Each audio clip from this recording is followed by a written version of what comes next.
एक आदमी को प्रजनन के लिए एक फार्म में सुअर की तरह कैद कर लिया गया है, जहां उसे हर दिन बहुत सारी ऊर्जा खर्च करनी पड़ती है ताकि वह मादा सुअरों की संतान बढ़ाने में मदद कर सके। प्रजनन की सफलता दर बढ़ाने के लिए काम शुरू करने से पहले महिलाएं उसके शरीर को अच्छी तरह से साफ करती हैं। हालांकि समय के साथ महिलाओं को उस मजबूत कदकाठी वाले आदमी के प्रति भावनाएं हो जाती हैं और वे उसे सुअर के बाड़े से बाहर निकलने और ताजी हवा में सांस लेने की अनुमति दे देती हैं। 10 साल बाद उस आदमी को अंततः फिर से गर्म धूप दिखी और अचानक उसे फिर से जीने की उम्मीद जगी। लेकिन जब वह अभी भी उज्जवल भविष्य की आशा कर रहा था तो एक छोटे से सुअर ने अचानक अपना सिर बाहर निकाला। पापा! यह सुनकर वह आदमी इतना डर गया कि वह वहीं उड़ गया। उसने कभी सोचा भी नहीं था कि वह जानवरों से बात कर सकता है। अभी वह अपने सदमे से उबर भी नहीं पाया था कि फार्म का मालिक एक हथौड़ा लेकर उसके पास आ गया।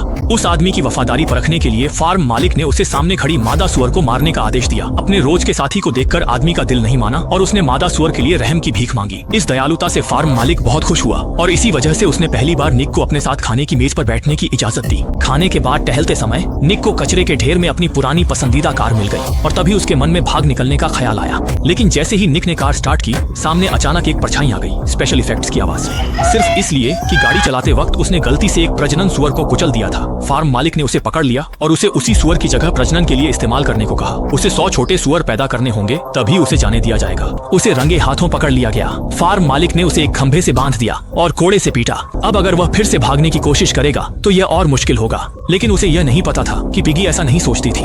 उसने निक को कई बार याद दिलाया कि जब व्यापारी सुअर खरीदने आए तो वह मौका देखकर भाग जाए, लेकिन निक कभी ध्यान नहीं देता था। मजबूरी में पिगी को टूल बॉक्स से प्लायर लानी पड़ी। उम्मीद देख निक ने जल्दी से अपनी बेड़ियां खोल ली और खरीदार और फार्म मालिक के सौदे के दौरान चुपचाप ट्रक में घुस गया। इसी तरह वह सफलतापूर्वक व्यापारी के साथ इस नरक से बाहर निकल गया। लेकिन रास्ते में बहुत उबड़ खाबड़ होने के कारण निक ने मौके का फायदा उठाकर ट्रक को हिलाया और आखिरकार उसे उलट दिया। फिर वह तेजी से ढेर सारे छोटे सुअर के बच्चों के साथ गहरे जंगल में भाग गया। निक को लगा वह अब आजाद होने वाला था, लेकिन तभी एक अप्रत्याशित घटना हो गई। जब निक दोबारा जागा तो उसने पाया वह एक गहरे गड्ढे में गिर गया है। जब वह पूरी तरह निराश हो चुका था तभी पेप्पा ने उसे चौंका दिया। छोटे सुअर के बच्चों की मदद से निक खतरे से बाहर निकल आया। निक ने फैसला किया कि वह उनके साथ अच्छी तरह से जीवन बिताएगा। लेकिन यह सुखद समय देर तक नहीं चला। जब वे जंगल में खाना ढूंढ रहे थे, अचानक दूर से गोली चलने की आवाज आई। निक को लगा कोई इंसान शिकार करने पहाड़ पर आया है, लेकिन उसे अंदाजा नहीं था कि इस दौरान किसान लगातार अपने प्रोजेक्ट की तलाश में था और बिना मेहनत के उसे मिल गया। निक खुद ही जाल में फंस गया और किसान के हाथों में आ गया।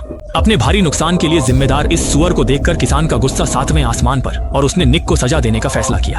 अच्छी बात यह रही कि संकट की घड़ी में पास ही खड़ा एक और प्रजनन सुअर युवक अचानक उसे रोक लेता है। ये देखकर निक तुरंत पलटकर अपनी जान बचाने के लिए भाग जाता है। एक गोली चलने की आवाज के साथ मक्का के खेत में फिर से शांति छा जाती है। फिर भी निश्चिंत न होने के कारण निक चुपचाप वापस लौटकर देखने जाता है और पाता है कि किसान जमीन पर पड़ा है। वह दयालुता दिखाते हुए आगे बढ़कर उसे उठाने में मदद करता है। आखिरकार निक ने अपनी जान बचाने के उपकार के बल पर एक मामूली प्रजनन सुअर से सीधे फार्म का उत्तराधिकारी बन गया और उसने किसान की लाडली बेटी चुहुआ से शादी भी कर ली। इसके बाद वह बेफिक्र और मस्त जिंदगी जीने लगा। फिल्म यहीं समाप्त। अगली बार फिर मिलेंगे।